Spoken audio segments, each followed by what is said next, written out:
There's a truck that could haul 50% more than a Hilux, got better mileage, rode smoother, had a diesel engine almost a decade before Toyota figured it out. Nobody talks about it. This is the Isuzu KB, and this is the story of how close it came to ending the Hilux's run entirely. Isuzu didn't start as a car company. That's the first thing you need to understand. These guys were building ships, heavy industrial work, the kind that teaches you real engineering, not the kind you learn designing sedans. By 1936, they'd already produced Japan's first air-cooled diesel engine, while everyone else was still arguing about carburetors. That obsession with diesel combustion, that institutional knowledge, it sat inside the company for decades, quietly waiting. Then 1972 comes around, and Isuzu releases what they call the Faster. Export markets get it under a different name, the KB. Ladder frame, independent front suspension, leaf springs in the rear. Clean, honest, purpose-built. The gasoline version puts out 94 horsepower from a 1.6-liter engine. Nothing flashy. But the diesel version is where things get interesting. The C190. 2 liters, 62 horsepower, which sounds weak until you understand what diesel torque actually does at low RPM. You're not trying to win a drag race. You're trying to pull a loaded trailer up a muddy hill without the engine screaming. The KB did that effortlessly. Toyota's Hilux had been on sale since 1968. 4-year head start, solid reputation, growing dealer network. They wouldn't put a diesel in their compact pickup until 1981, 9 years after Isuzu already had one on the road.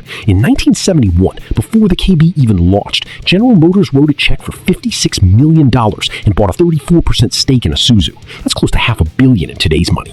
GM saw something in this company, and they wanted a piece of it. The arrangement was straightforward. Isuzu's truck goes to America wearing a Chevrolet badge. They called it the LUV, light utility vehicle. By the end of 1972, they'd sold 100,000 of them. 1 year, Isuzu's exports doubled overnight. The reason dealers couldn't keep them in stock had nothing to do with marketing. It was the numbers. The LUV could haul 1,635 pounds. The Toyota truck was around 1,100. That's not a rounding error. That's a completely different category of usefulness for anyone running a small business or working a farm. Gas mileage was 35 miles per gallon on the highway. Toyota was getting around 30.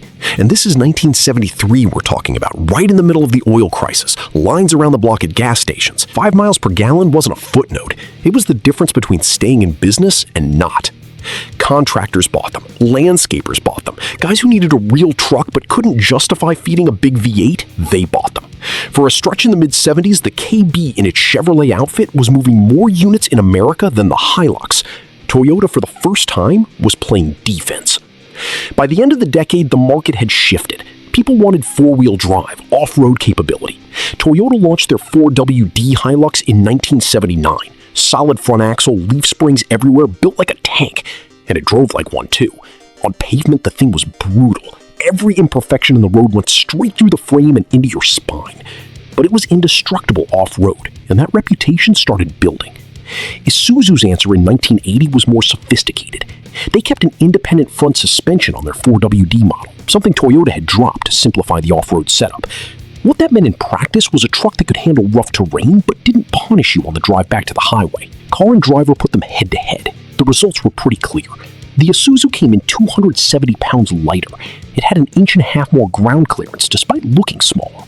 The Toyota had more engine, a 2.2-liter against Isuzu's 1.8. So on steep climbs, Toyota had the edge. But everywhere else, the KB was the more capable, more comfortable, more refined machine. In South Africa, a massive pickup market, the KB wasn't just keeping up with the Hilux. There were periods where it outsold it outright. Local automotive press was describing the Hilux as dated. That's a word that back then, you never expected to read next to Toyota's name.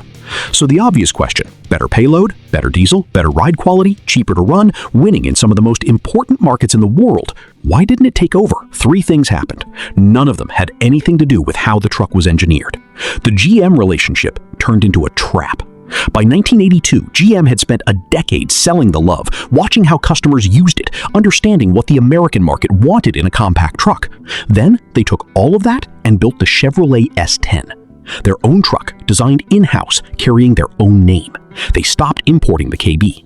Just like that, Isuzu lost its distribution into the biggest consumer market on the planet. Isuzu tried going it alone in America, but without GM's dealerships behind them, they were starting from scratch. Americans knew Chevrolet, they knew Toyota. Isuzu was a name on an engine badge that most people had never read closely enough to remember. GM had handed them a ladder into the US market, and then pulled it out from under them. The second problem was the name, or really, the names. Hilux is Hilux. Everywhere, always. That consistency compounds over decades into something worth more than any advertising budget. When people in 40 different countries all call the same truck by the same name, you build a global identity without even trying. Isuzu's truck had 4 identities.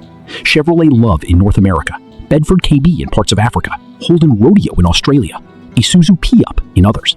A guy in Queensland who'd driven a Holden Rodeo for 15 years had no emotional connection to Isuzu the brand. He was loyal to Holden. When Holden eventually stepped away, that loyalty didn't transfer anywhere. It just evaporated. Toyota built one story. Isuzu accidentally built 4, and none of them were coherent enough to stick. The third problem was the simplest, and probably the most damaging: parts. Go out into the actual world. A village in rural Kenya, a stretch of road in northern Mali, a mountain track in Bolivia. Your truck breaks down, and it will, eventually, everything does. The question isn't whether you can fix it. The question is whether you can fix it here, with what's available here, in the next few hours. Toyota's global parts distribution was already deeply embedded in developing markets by the late 70s. Hardware stores in remote towns stocked Hilux filters. Local mechanics who'd never been to a formal training course knew the engine by feel. That network took years to build, and it created a feedback loop. The more Hiluxes there were, the more parts were stocked, which meant more people bought Hiluxes, which meant more parts got stocked. Isuzu had the mechanical sophistication. Toyota had the infrastructure. And out in the field, infrastructure wins. Isuzu didn't disappear. That part matters. In 2002, they retired the KB name and launched the D-Max. One name, one global identity. Finally.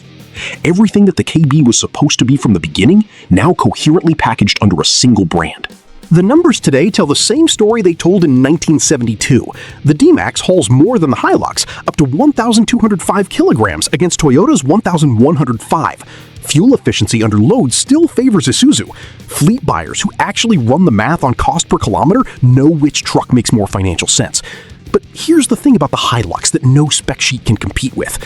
Top Gear filmed an episode where they tried to destroy one, drowned it in the ocean, left it on a collapsing building, set it on fire.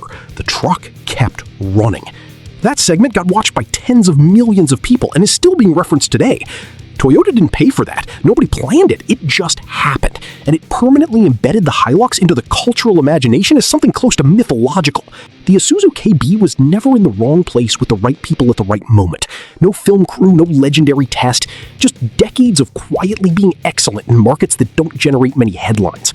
The KB lost because of a bad partnership, a fractured identity, and a parts network that couldn't match Toyota's reach. Not because of anything wrong with the truck itself.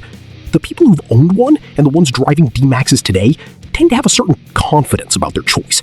They ran the numbers. They know what they're sitting in. They picked the truck that works, not the one with the better story.